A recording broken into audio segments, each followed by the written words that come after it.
If your summer isn't going the way you imagined, you're not alone. Mine wasn't either, but with one small shift, everything changed. Not what I wanted to do, but how I wanted summer to feel.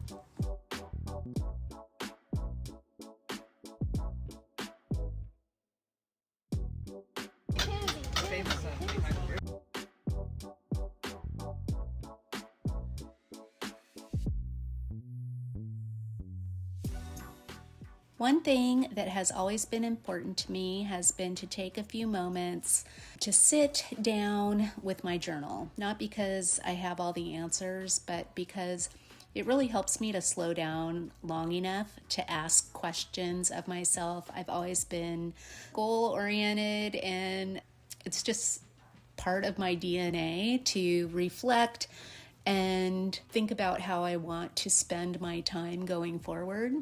So this year, instead of making another summer bucket list, I asked myself something different. How do I want the rest of my summer to feel this year? Not necessarily what do I want to accomplish or what should I buy or what should I organize next, but how do I want it to feel? So, things like grounded, present, creative, connected. Those were ideas that came to mind. And the one question that quietly started changing the way I approached my days really was making sure I was aligned with how I want to feel. I realized I wanted to be more intentionally spontaneous this summer. I know that sounds contradictory, but this is what I mean by it.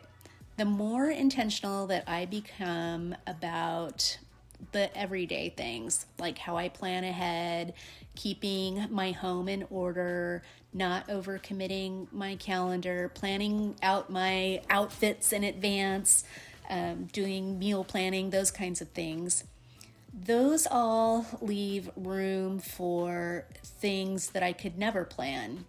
So, like an unexpected invitation or, a beautiful summer evening when the weather's just perfect and it's nice enough to sit outside and read a good book or enjoy a sunset. It also allows for some last minute road trips, being spontaneous and calling a girlfriend and going to dinner, those types of things.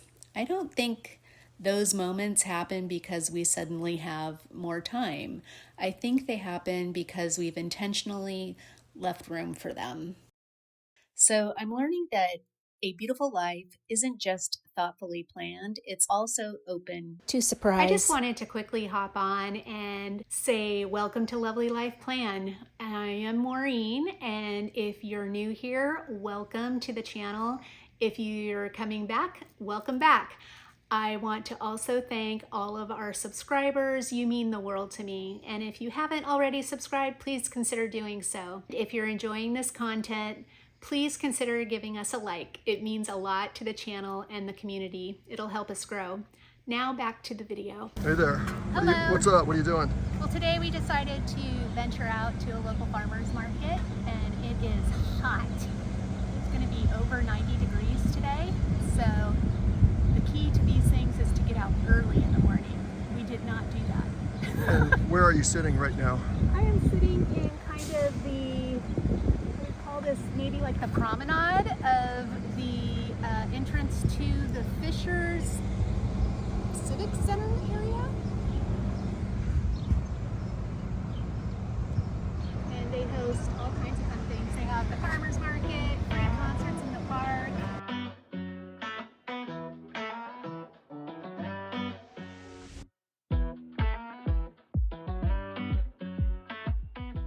So one of the things I've really been able to enjoy this summer is slowing down enough to visit some local farmers markets. And there's just something about it that reminds me that life doesn't always have to move so fast. It's, the fresh flowers, local produce, people taking their time, musicians playing in the background. It just feels like a little reminder to be present.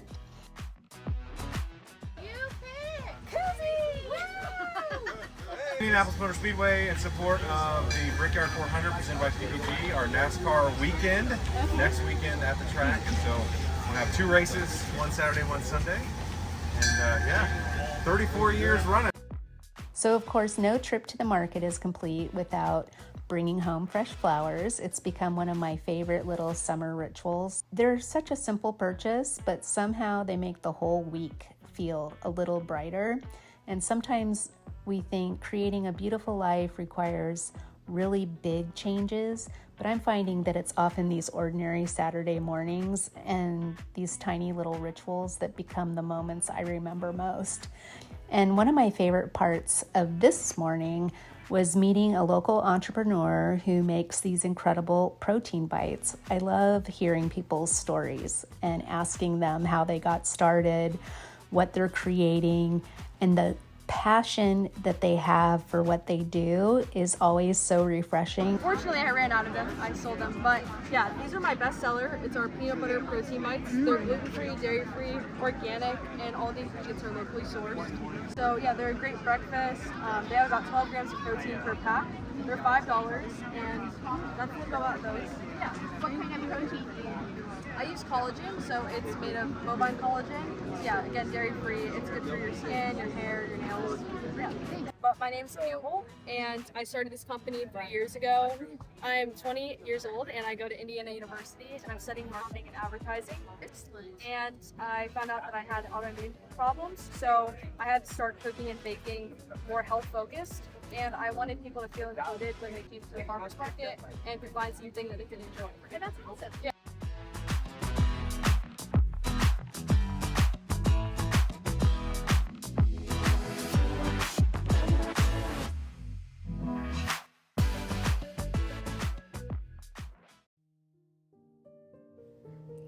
So for summer, part of what I do is extend my regular routine, and tiny rituals, lighting candles, having fresh flowers, they're all such small things, but together they completely change how my home feels.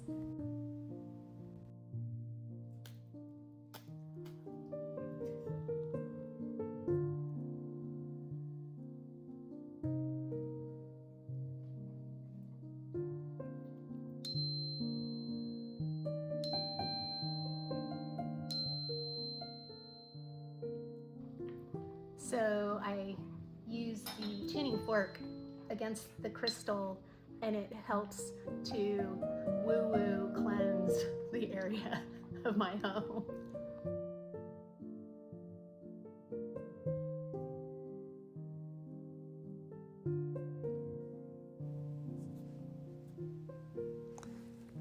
One thing I've really been wanting to make more time for this summer is reading. For a lot of years, I read almost exclusively nonfiction. I was always trying to learn something, how to do something better in business or solving the next problem. And I still love those kinds of books, but I've also been rediscovering how much I enjoy getting completely lost in a really good story. And sometimes I want to learn something new, or sometimes I want to get inspired, and sometimes I just want to escape into another world for a little bit. So this summer, I'm giving myself permission to read all kinds of books. Before I settled in with one of the new books, I decided to make a couple of bookmarks using things I had around the house. Nothing fancy, just a little creative project. I realized I don't always need a big creative endeavor.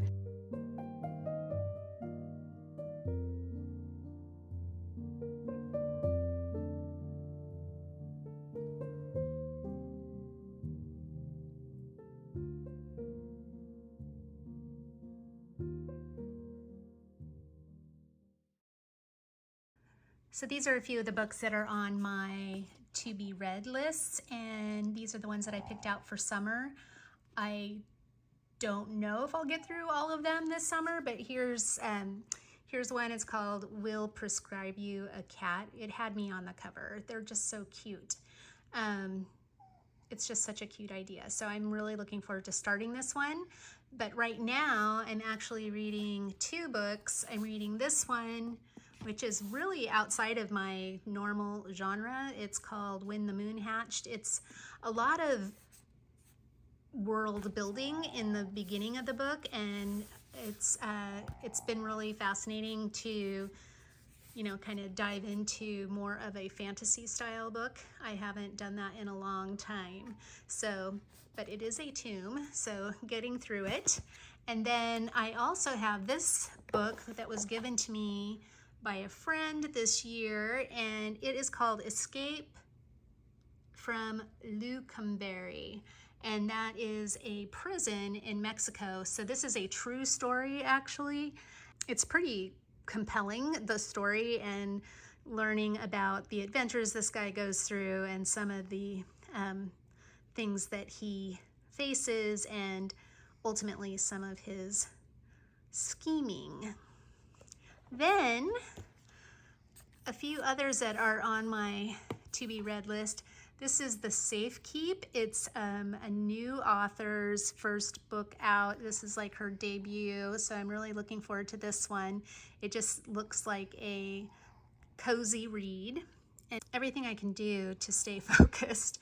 And so I work in something called Pomodoros, which are sessions of like 25 to 55 minutes at a time, and I'm always up for some new advice. So that's an exciting one. And then this one I got this weekend, actually.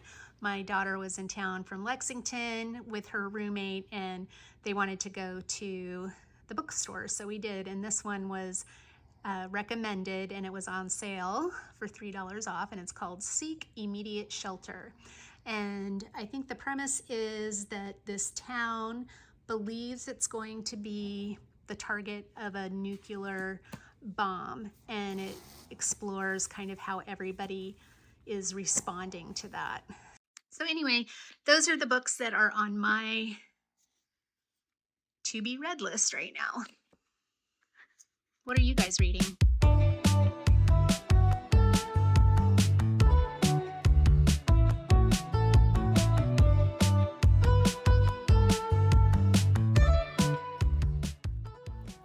So trips like the one I took with my sister to French Lick, it was really just a one-night stay.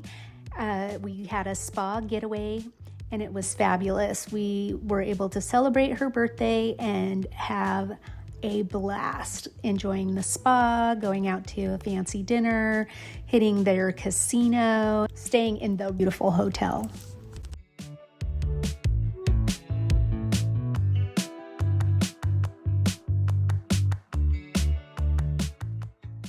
So this year I didn't have a big elaborate fancy vacation, and what I decided I needed was a restful and restorative summer. And so that's exactly what I planned for. And it's allowed for time to read more books. It's allowed time to have really deep, meaningful conversations with my friends and family. And it's just allowed time to breathe and be spontaneous and do something, like be able to go outside and take a walk and see a sunset, or, last minute make a plan to go somewhere the following weekend. It's been a different kind of summer, and I've really enjoyed it, and I'm interested in what kind of summer you want this year. How do you want to feel this summer? Maybe it's a completely different experience. Maybe you're looking for adventure and, a cultural experience and stepping outside of your comfort zone and those kinds of things, which is a completely different type of experience. It's awesome. They're all worthy. I am excited to hear what your plans are and how you want your summer to feel. I think I'm going to start planning my seasons this way going forward. Not so much where do I want to go or what do I want to do, but how do I want to feel?